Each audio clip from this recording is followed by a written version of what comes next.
Hello, everyone. Thanks for joining me today. I'm Andy Grant, author, coach, healer, and host of Real Men Feel. You can learn more about me at theandygrant.com. This is my third episode back after a long break and a very down and depressed state for me. It has only been 3 weeks since I decided I'd had enough and began retaking positive action. One thing I've done is take part in a new business acceleration program, and people have started introducing themselves in the Facebook group. And last week, I noticed one man listed a failure in his bio. He wrote, "I've been a DJ, entrepreneur, healer, coach, failure, a success, and now, most of all, I'm just myself." I wrote him saying, "I love how you included a failure. I've been that too. Welcome." When I was quite miserable for the first half of this year, 2024, a couple of friends, Laurent and Darren, kept pushing to connect with me and inviting me to a weekly WebEx meeting with them.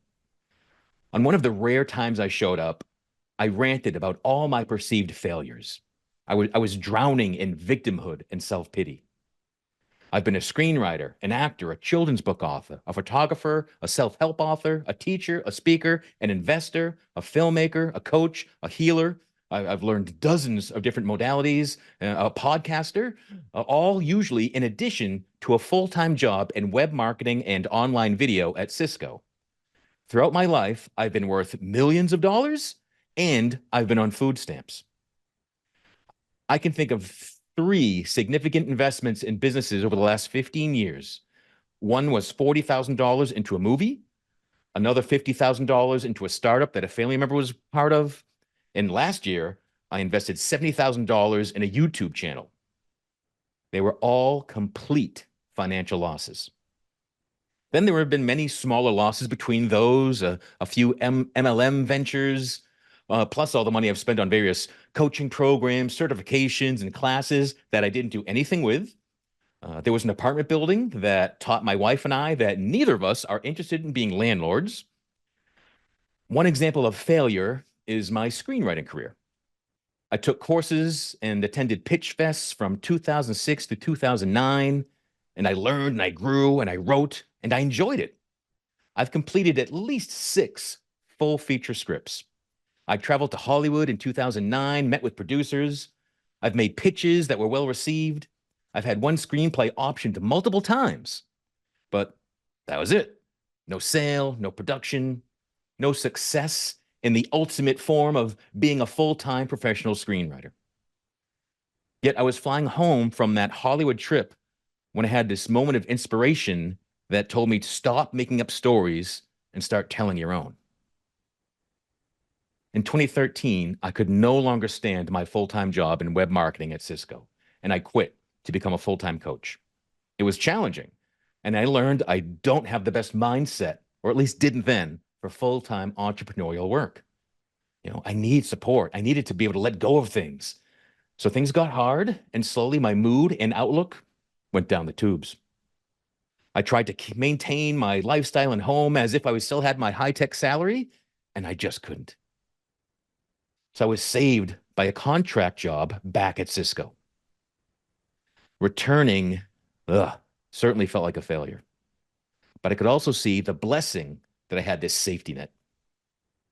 So back to sharing all my perceived failures with my friends. My boy Darren said all those things, he saw all those things as interesting as opposed to failures, and that I had one of the most interesting lives of anyone he knows. He said, most people might dream of some of those things and never take action, but you went for it. Sure, some things have turned out differently than I wanted, and plenty of money I've spent or invested seems like a waste when I'm in the dumps, but at least I had it to take a shot. Indeed, sometimes I fail and I give up. But more often, I don't see my life as this history of failures unless I'm in a depressed, self-pitying victim state and I'm looking at myself with extreme self-judgment. If as a baby learning to walk, we gave up after the first time we fell, well, none of us would be walking. So what's failure? Right? It's screwing something up. It's making a mistake, missing the goal, being incompetent. It's being a total flop. It's a waste of time and effort. It's not being successful.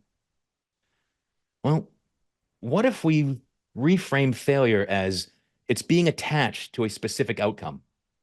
Right? We live in a universe of infinite possibilities. Failure doesn't exist. It's just an ego trip. Right? All we have are outcomes. Our actions have results. All outcomes are just feedback. If I'm attached to a specific outcome and it doesn't happen that way, my negative ego will take that experience and label it as a failure and make it part of my identity. Right? Our negative ego wants to define us and keep us safely in that box. If we don't address those experiences, they can repeat and reinforce our own story about being a failure. Our past experiences do not determine our future. We can always choose a different interpretation of the past, create a new story, create a new identity. Back to the man who included a failure as part of his bio. He told me that one of his favorite quotes is failing forward. Failing forward refers to accepting failure as a stepping stone to future success. To fail forward means that you have chosen to respect each failure for the lessons it teaches you and to apply those lessons to future efforts, even if those efforts may also fail. My negative ego told me that I'm special. I'm different. I've done so much work on myself that I don't have emotional ups and downs. I can't get depressed again. I can't possibly revert to suicidal thinking again. I can. I did. We all need to release attachment to one outcome. Release perfectionism. That is just elaborate self-sabotage. We can't ever be perfect at anything, so we see everything as a failure. You can never succeed. Perfectionism robs you of joy. The key to success is consistent, committed, imperfect action. The goal is to just get a little better each day. That's it. Now, if I never fail at something, I'm not doing enough. I'm not taking on new things. I'm not expanding. We are all here to have experiences. Our souls love new experiences.